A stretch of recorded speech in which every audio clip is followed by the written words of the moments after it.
Hello, friends. Welcome back. Today's topic of discussion is fusion, jazz rock fusion. Um, and you'll see a video clip that will start with the second quintet of Miles Davis, um, which was after um, which was after Kind of Blue, the greatest selling jazz record in history, which was Modal Jazz, which was a sextet. It was his original. It was the first quintet plus Cannonball Adderley. Then all those musicians sort of went their separate ways. Miles Davis started a second quintet, which in itself was actually pretty experimental in a lot of ways. And then they sort of drifted towards fusion. We talked about this earlier when we specifically spoke about Miles Davis. I'm going to go further down the fusion sort of path here, in this particular lecture today. Okay, so up until everything we've covered so far, the previous material we just covered was avant-garde and free jazz, and how hopefully you listen to some Ornette Coleman and some of the more adventurous Sun Ra, Cecil Taylor, John Coltrane's Ascension, for example. And I'm sure by listening to some of that music, you perhaps may have developed an opinion about it. And I would probably would not be a stretch to guess that it was not your thing. It's very challenging music to devote your time to. Okay. So along comes, again, what Miles Davis has always done was try to reach the people, to try and play music that people will enjoy. Now, this is in a lot of ways the opposite of Cecil Taylor. Cecil Taylor he probably wanted people to listen to his music, but it was so challenging that most people would not commit to it. So Miles Davis had been innovating over the years, started as bebop, but he realized bebop was very challenging as a player and as a listener. So he sort of experimented with cool, and then third stream, and then modal, right? And he worked in the hard bop idiom and all this sort of stuff.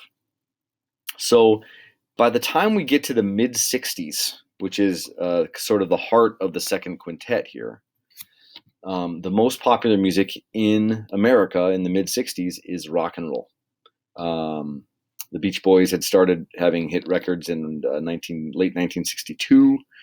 The Beatles take over America in the early 1964. And then in the late 60s, you start to get more blues-based British groups like Cream or the Yardbirds, Rolling Stones, obviously. You're going to get the development of psychedelic rock or the counterculture sort of music in the late 60s for a number of reasons. But that's kind of what is going to happen in the mid to late 60s. And that's the most popular stuff. And the people buying all the records are more often than not buying those sorts of records. So as Miles Davis was trying to reach out to the record buying public, it only makes sense that he then starts to adopt some of these traits of popular music. So that's essentially what leads to fusion. Okay. So starting with the second quintet, they got together and themselves, they developed their own sort of language or ability to communicate that in and of itself was quite free. It wasn't free jazz like Ornette Coleman, but they did sort of play with the structures and make them very elastic. And they had a way of communicating with each other where they could all recognize what they were doing. So the music could be more open and, again, relatively free, but not in a Ornette Coleman sort of way. Eventually, Miles Davis again starts incorporating electronic instruments. He started with electric bass and electric keyboards. We talked about this earlier with some of the early types of records, Files to Kilimanjaro and things like that, where he starts to bring in electronic keyboards and electric bass, instruments that were traditionally not used in jazz. And so similar to free jazz or things like that, this starts to create a rift with traditionalists. And you can't have an electric piano, you can't have a Hammond organ, you can't have an electric bass. That's not what jazz is, right? Electric bass is a rock instrument. It's not a jazz instrument, that kind of stuff, those arguments. Okay. But this is Miles Davis continually innovating. So he kept pushing in this direction until he finally got to full-blown electric everything, electric guitars, electric bass, multiple electric keyboards. That culminated in what many people consider to be the most important fusion record, which is Bitches Brew, which he recorded in 1970. There were some records before that, like In a Silent Way, Fiddler's to Kilimanjaro, and so on. And there were many, many albums after that that were also electric fusion. And the members of the group that were in the second quintet, most of them took this fusion journey with Miles Davis and then continued. So we've talked about Miles Davis's journey into fusion already. You're going to see it in a video clip accompanying this lecture. But I want to talk about some of the other people, some of his sidemen from the second quintet or people from around that era that then took jazz rock fusion and ran with it. And actually, jazz rock fusion became a huge thing, at least by jazz standards, in the 70s. So much so that traditional jazz and even like more avant-garde free jazz type of things almost were completely pushed out of the scene. And jazz clubs that used to cater to, sort of bebop, hard bop type of musicians, they started to go away. Jazz wasn't selling anymore. The audience buying records, the people who grew up on jazz by the late 60s, those people are in their 50s, into their 60s. They're well into adulthood and they're not necessarily buying any new records. The young people who are buying new records are not buying jazz records. They're buying rock and roll records. So the jazz business really starts to sort of contract even further, and more traditional jazz is again sort of completely wiped off the map by the monstrous presence that was jazz rock fusion. Okay. So what goes into fusion? Well, it depends on the artist, but generally it's rock and jazz fused together. There are oftentimes soul or funk influences as well, depending on, again, who it is that's doing the fusing. Pardon me. So certain things, like obviously it includes electronic instruments. The keyboards, instead of an acoustic piano, you now have an electric piano or a Hammond organ or a synthesizer, like a Moog synthesizer or something at that point. Again, nowadays, all that can be in one keyboard. But back in the earliest days of electric pianos, you would have actually multiple keyboards because each one had a different sound, right? Generally, there are fewer, less complicated chord progressions. Rock music, as a rule, is less complex. It's one of its appeals. So the harmonic language is simpler. Okay. And again, they go away from swing eighth notes, do be do be do be do, to more straight rock rhythms, 1 and 2 and 3, boop boop tss, boop boop tss, boop boop tss, straight eighths. That is more common. Okay, so some of the artists we're going to just review quickly here, and I'm going to upload a whole bunch of examples for you, a couple from each of these groups, or at least one, to give you a taste of what was going on. Okay, obviously you have Miles Davis, the innovator of fusion, and I'm going to put up some of Bitches Brew for you, just to kind of get that. I'll also give you perhaps a selection off of a tribute to Jack Johnson, which is more of a rhythm and blues record, or just a straight ahead sort of blues rock record, but it's Miles Davis on the trumpet. A group called Weather Report was created by the tenor saxophone player of the second quintet. That was Wayne Shorter, along with the keyboard player Joe Zwinol, who had played with Miles Davis on Bitches Brew. So all of these artists here who started these groups, They actually had played with Miles Davis on Bitches Brew, on In a Silent Way, on those records. So they were there for the development of fusion, and then they went off and started their own groups. Headhunters was a group that was started by Herbie Hancock. Herbie Hancock was the piano player in Miles Davis's second quintet. Return to Forever was started by Chick Corea. Chick Corea was the piano player that replaced Herbie Hancock when he got food poisoning in South America in the second quintet, and then he continued to work together. In fact, on Bitches Brew, Joe Zwinall, Herbie Hancock, and Chick Corea are at times all playing together, just different keyboards. There's another guy named Keith Jarrett who would appear on some of these records too. And then another group called the Mahavishnu Orchestra was started by the electric guitar player, the British electric guitar player John McLaughlin, who again played on In a Silent Way and Bitches Brew. So all of these musicians here in parentheses had played on the Miles Davis big fusion records. Okay. And like I say, they went off and started to do their own thing. Okay. For example, the Mahavishnu Orchestra. John McLaughlin was British, but he was sort of fascinated with Indian religion, Indian mythologies, Indian spirituality. So he started a group called Mahavishnu. And as you can see here, played with Miles Davis on some of those important fusion records. Very high energy, very virtuosic music. Zero horns. Like, this is the first music you're going to get in this entire class, and it took this long, that doesn't have horns in it.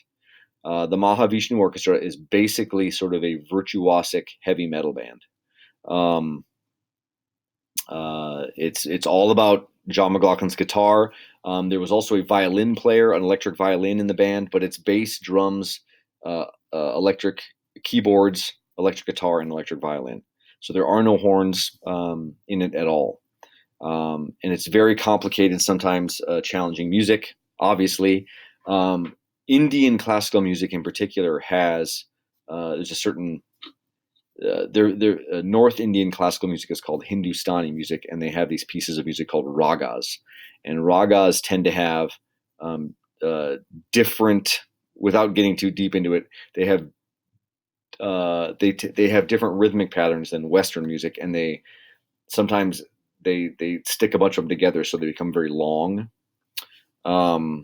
And so John McLaughlin was sort of fascinated by that and wrote a lot of really rhythmically complicated music, for example. I'm going to upload the song called Birds of Fire, which, most of our jazz pop music is in like 4/4 time or 3/4 time. The song Birds of Fire, if I'm not mistaken, is in 17. It's either 17 or 19. It's some really complex groupings of twos and threes that eventually becomes like 17. Don't worry about counting along. Just listen to the textures. Listen to it. Listen to how it's put together, right? I actually play this example in class, and I ask them, if I would have played this on the first day of class, would you have thought you were in the wrong class? Because it doesn't scream jazz. It doesn't even whisper jazz. It's, like I said, it sounds kind of like virtuosic heavy metal music in a sense. But that's the Mahavishnu Orchestra. Okay, so when we're done here, just go check out all these things. Birds of Fire is definitely one I'll give you from these guys here. Okay, Return to Forever is more arguably sort of poppy, writing more relaxed, sort of pops crafted pieces of music in a sense, formed by Chick Corea, who again had played with Miles Davis on Bitches Brew and other sorts of things. Other artists, Lenny White, Al Di Meola was a great jazz guitar player, Stanley Clark, a well-known electric bass player. This music is very much keyboard driven because it's Chick Corea's group primarily. It was more commercially successful than the Mahavishnu Orchestra. Again, it's complex because it's jazz, but it's also fairly approachable. I'll upload one or two tunes by Chick Corea for you, Return to Forever, and just get a taste of those. Chick Corea has gone on to do many other things. He led groups called the Electric Band and the Acoustic Band. Those aren't misspellings. The K's come from Chick Corea, obviously. And Chick Corea, just as a bit of trivia, has like is almost always up for Grammy awards. He's always putting out projects, even to this day. He's putting out projects. He's got like 20 or 16 or something Grammys. He's very prolific and extremely successful in the jazz idiom. Generally, that doesn't translate very well. Many of you may not have ever heard of him, for example, but a very well-known musician, and again, a big leader in fusion at this time. Okay, so we did John McLaughlin's group. We've done Chick Corea's group. Weather Report was the group by Wayne Shorter, who was a tenor sax player in Miles Davis's second quintet, and Joe Zwinol, who was a keyboard player. Also, the famous electric bass player Jaco Pastorius was in that group, and Alex Acuna and Manolo Bendrina were the drummers and percussionists, respectively. These guys were the most commercially successful group in jazz rock fusion in the 70s. Particularly one album called Heavy Weather had the tunes Birdland and Teen Town. I'll put both of those up online for you on Moodle, and you can check them out. You might recognize Birdland, maybe. This is old enough where it might be lost. Maybe 15 years ago, some people would recognize it a little bit more often than they do now. But check it out. And again, this is just another version of electronic rock-oriented jazz, in a sense, or jazz rock fusion. The last group, although categorized under jazz rock fusion, is almost more of a funk jazz group outfit, and that's the Headhunters. Herbie Hancock was, again, the piano player in Miles Davis's second quintet, and he wanted to start basically a funk group. So he hired a bunch of musicians that really weren't jazz musicians, but were more out of a rhythm and blues or funk tradition, and started to go in that direction. So the Headhunters albums are more funky, basically. And that fits well with popular music in the early 70s. There was a sort of funk pop subgenre in pop music in the mid 70s that actually did really well, like the Commodores, Earth, Wind and Fire, the Ohio Players, groups like that. And the Headhunters were an instrumental version, but playing similar music. Herbie Hancock himself experimented with disco, experimented with hip hop. He actually had a really successful album or a successful tune called Rocket in 1983, experimenting with early hip hop. I'll upload that for you. You can check it out. You might even recognize it. Worked with Christina Aguilera in the late 2000s, right? This is, again, relatively successful stuff. And again, kind of taking all the oxygen out of the room for more traditional jazz. So you see less and less and less of those traditional jazz artists. Okay, so really, with this particular lesson, watch the film clip about the second quintet and how it evolves into fusion. And then just listen to a whole bunch of the examples I put on Moodle for you. I'll put up one or two things from each of these groups. And there were dozens of other ones, but these are arguably the most well-known. And just to kind of see, what was happening to jazz and what, like I said, was basically taking all of the oxygen out of the room. So the free jazz crowd, any of those avant-garde type artists, even more traditional jazz artists, they didn't have any place to play. They were overshadowed by jazz rock fusion. And so a lot of it just sort of stopped and went away. And we'll talk about where it went in our next little lecture. So you guys have a nice afternoon. That does our jazz rock fusion in a nutshell. All right. Until next time. Bye-bye.